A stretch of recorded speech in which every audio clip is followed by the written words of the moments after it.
Assalamu alaikum students. I am Taqir Ahmed Khalik. We are going to basically start first year chemistry chapter 1 stoichiometry. We have a second lecture in which we are starting with Avogadro's number or representative particles. In last class, when we talking about moles, we have studied that substance can be either in the form of element or covalent compound or ionic compound or ions. Listen, when elements combine through covalent bonds and these combining elements are two non-metals, then they result into a covalent compound. When elements which are metal and non-metal, they link together through ionic bond, they result into an ionic compound. Right? So, discrete particles in each of them, elements have atoms, covalent compounds have molecules, ionic compounds have formula units, and ionic species have ions in them. Basically, representative particles represents the total number of discrete particles, that is either atoms, molecules, formula units or ions in a given substance. It was actually Camillo Avogadro, an Italian scientist, who has tried to explain the number of constituent particles in a given substance. So, according to nature of substance, we say different type of discrete particles to a substance, that is either atoms, molecules or formula units or ions like. So, total number of particles present in 1 mole of substance is called Avogadro's number.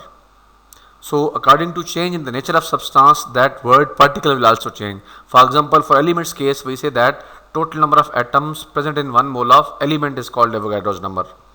In case of a covalent compound, we say that total number of molecules present in 1 mole of a covalent compound is called Avogadro's number. For ionic compounds, we say that total number of formula units present in 1 mole of an ionic compound is called Avogadro's number. For an ionic species, we say that total number of ions present in an ionic species is called Avogadro's number. So, generalized term for all these is number of particles, and for substance, that is, we say that total number of particles, either atoms, molecules, formula units or ions present in 1 mole of substance, whether it is an element, covalent compound, ionic compound or ion, is called Avogadro's number. Now, it is represented by capital Na and its numerical value is 6.022 10 raised power 23. Right? It means 1 mole of any substance have constituent particles equal to 6.022 10 raised power 23. Now, look at the examples. In first example, we are talking about sodium, and we all know that sodium is an element, and in previous lecture we have discussed that when we represent the atomic mass of element, in grams, it is basically 1 mole. Now, 23 gram of sodium is equal to 1 mole for us, and in case of elements, discrete particles are atoms, so 23 gram of sodium has 1 mole and it has particles equal to 6.022 10 raised power 23 atoms, right? For water, in second example, water is a covalent compound. Why? Because it is a combination of two non-metals, that is hydrogen and oxygen. So, covalent compounds have basically molecules in them. So, 18 gram of water, which constitutes 1 mole, and it has 6.022 10 raised power 23 molecules, right? In third example, we are talking about sodium chloride. It is an ionic compound because sodium is a metal and chloride is a non-metallic ion. So, metal-non-metal combination results into an ionic compound, and for ionic compound we have basically formula units. So, 58.5 gram of NaCl is equal to 1 mole, and now it should be 6.022 10 raised power 23 formula units. And in last example, that 96 gram of sulfate ion, sulfate is SO4 minus 2 ion, it is an ionic substance. Now, this 96 gram of sulfate is basically the ionic mass of sulfate ion. It is equal to 1 mole and it has 6.022 10 raised power 23 ions. So, now after this explanation, one point is very clear, that According to kind of nature of substance, we have discrete particles, atoms, molecules, formula units or ions, and total number of particles in 1 mole of any kind of substance will be Avogadro's number, and they are 6.022 10 to the power 23. Now, taking into consideration the Avogadro's number, one point also narrated is that an equation can be expressed in terms of Avogadro's number. Now look at the equation written at the bottom of the slide, that is 2H2 plus O2 gives us 2H2O. In last class we have studied that this equation can be narrated as that 2 mole of hydrogen reacts with 1 mole of oxygen to produce 2 moles of water. It is basically mole-mole relationship between reactants and products. And if we talk about the masses of these substances, then we can also say that 2 moles mean 4 gram of hydrogen reacts with 1 mole mean 32 gram of oxygen to produce 2 moles of water mean 36 gram. So here we say that 4 gram of hydrogen reacts with 32 gram of oxygen to produce 36 gram of water. It is basically mass-mass relationship. Now, after taking into consideration the Avogadro's number, this equation can be narrated in terms of Avogadro's number, that 2 moles mean 2 into 6.022 10 to the power 23 molecules of hydrogen reacts with 1 mole of oxygen mean 6.022 10 to the power 23 moles of oxygen to produce 2 moles of water, which means 2 into 6.022 10 to the power 23 molecules of water. Yani this equation can be stated as that 2 into 6.022 10 to the power 23 molecule of hydrogen reacts with 6.022 10 to the power 23 molecule of oxygen to produce 2 into 6.022 10 to the power 23 molecules of water, right? Means now an equation can be narrated as either mole-mole relationship, in which we compare reactants and products in terms of their molar quantities. It can be narrated as mass-mass relationship, means we narrate the reactants and products in terms of mass-mass relationships. And after Avogadro's number, it can be narrated as in terms of number of particles, yani we compare the number of particles of reactants and products. And number of particles can be calculated by using the general formula, that is number of particles is equal to mass of substance divided by molar mass into Avogadro's number. Now this is very important. For example, I have 2 moles of water, so I can calculate now mass of substance divided by molar mass is also equal to moles. So when we know the moles of a given substance or mass of substance, then अगर आपके पास massive substance होगा तो आप उसे molar mass से divide करके moles में convert कर लेंगे, और मोल्स इनटू एवोगाड्रोस नंबर आपको बेसिकली क्या करते हैं, नंबर ऑफ पार्टिकल्स देते हैं. नाउ नेचर ऑफ सब्सटेंस के अकॉर्डिंग यहाँ पे पार्टिकल्स आपके वेरी करते हैं. मसलन आप एलिमेंट को जब कंसिडर करते हैं तो यहाँ आप नंबर ऑफ पार्टिकल्स की बजाय क्या लिखते हैं, number of atoms, because elements have atoms ना. So number of atoms is equal to substance की बजाय आप यहाँ क्या लिखते हैं बेटा, एलिमेंट, यानी मैस ऑफ एलिमेंट.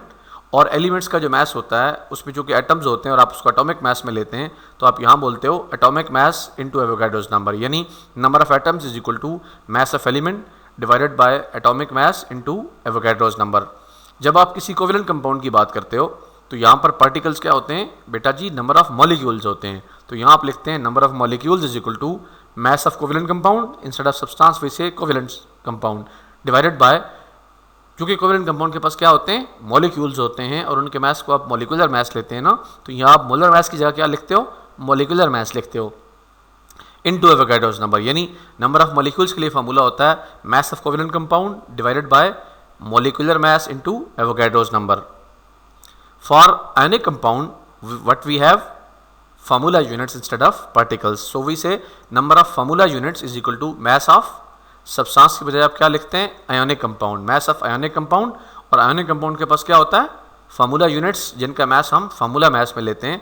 तो आप यहाँ लिखते हो मोलर मैस की बजाय formula mass into Avogadro's number, यानी नंबर ऑफ फार्मूला यूनिट्स के लिए आपके पास जो फार्मूला आता है वो आता है number of formula units is equal to mass of ionic compound divided by formula mass into Avogadro's number.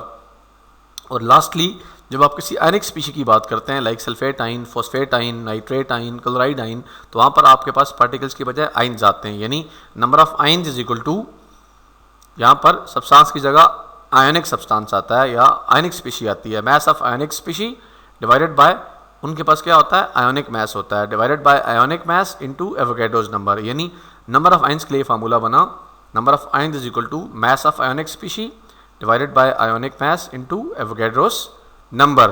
So generally फिर फार्मूला हो गया नंबर ऑफ पार्टिकल्स के लिए mass of substance divided by molar mass into Avogadro's number, right. और अगर आप ये चीज़ number of atoms के लिए लिखोगे बेटा तो फार्मूला बन जाएगा number of atoms is equal to mass of element divided by atomic mass into Avogadro's number. ये फार्मूलाज आपने अपने पास नोट करने हैं बिकॉज इनसे आपको न्यूमेरिकल्स करने हैं फ्यूचर में। अभी जब आप कोवेलेंट कंपाउंड की बात करेंगे तो फिर आप मॉलिक्यूल्स निकालेंगे और वहाँ फार्मूला होगा number of molecules is equal to mass of covalent compound divided by molecular mass into Avogadro's number. जब आपने कहीं पर फार्मूला यूनिट्स कैलकुलेट करने होंगे तो आप लिखेंगे number of formula units is equal to mass of ionic compound divided by formula mass into Avogadro's number. और जब आपने नंबर ऑफ आयंस कैलकुलेट करने होंगे तो आप कहेंगे number of ions is equal to mass of ionic substance divided by ionic mass into Avogadro's number.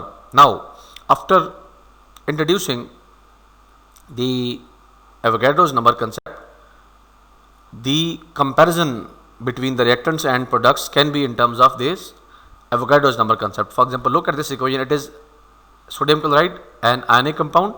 When we talk about this NaCl, we say that NaCl ionizes in water to produce Na positive and Cl negative ion.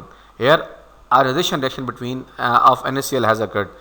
और अगर आप इसको molar form में बताते हैं, मोल relationship में, तो आप बताते हैं 1 mole of NaCl ionizes to produce 1 mole of sodium ions and 1 mole of chloride ions upon ionization. But अगर आप एवोगैड्रोस नंबर के हिसाब से बात करते हैं तो आप यहाँ क्या बोलते हैं 1 मोल मीन 6.022 10⁻23 पार्टिकल्स, और सोडियम क्लोराइड के केस में पार्टिकल्स क्या हैं फार्मूला यूनिट्स। तो आप कहते हो 6.022 10⁻23 formula units of NaCl, they produces 1 mole of sodium ions mean 6.022 10⁻23 sodium ions and 1 mole of chloride ion mean 6.022 10⁻23 chloride ions. Yani it shows that 1 mole of NaCl when dissolved in water gives 1 mole of sodium ions and 1 mole of chloride ion. This is mole-mole comparison. But if you say about Avogadro's number, then we can say that 6.022 10⁻23 formula units of NaCl when dissolved in water, it produces 6.022 10⁻23 sodium ions and 6.022 10⁻23 chloride ions. Yani equation can be narrated either in terms of mole-mole relationship or it can be narrated in terms of number of particles relationship. In the second example, carbon plus oxygen gives us carbon dioxide. In this equation, we say that 1 mole of carbon reacts with 1 mole of oxygen to produce 1 mole of carbon dioxide. Here, carbon is an element, so we say that 1 mole of carbon mean 6.022 10⁻23 atoms of carbon. They react with 1 mole of oxygen means 6.022 10⁻23 molecules of oxygen, because oxygen is a molecule or compound formed by the combination of 2 atoms of oxygen. And how many moles? 1 mole of carbon dioxide are produced. And carbon dioxide is a covalent compound. Why? Because it consists of carbon and oxygen, which both are non-metals. So 1 mole of carbon reacts with 1 mole of oxygen to produce 1 mole of carbon dioxide. या आप इसे इस तरह से narrate कर सकते हैं 6.022 10⁻23 elements atoms of carbon reacts with 6.022 10⁻23 molecules of oxygen to produce 6.022 10⁻23 molecules of carbon dioxide. Means narration of equation can be either in terms of mole-mole particles, mole-mole relationship, or it can be in terms of number of particles या atoms, molecules, formula units के form में भी आप उस equation को narrate कर सकते हैं.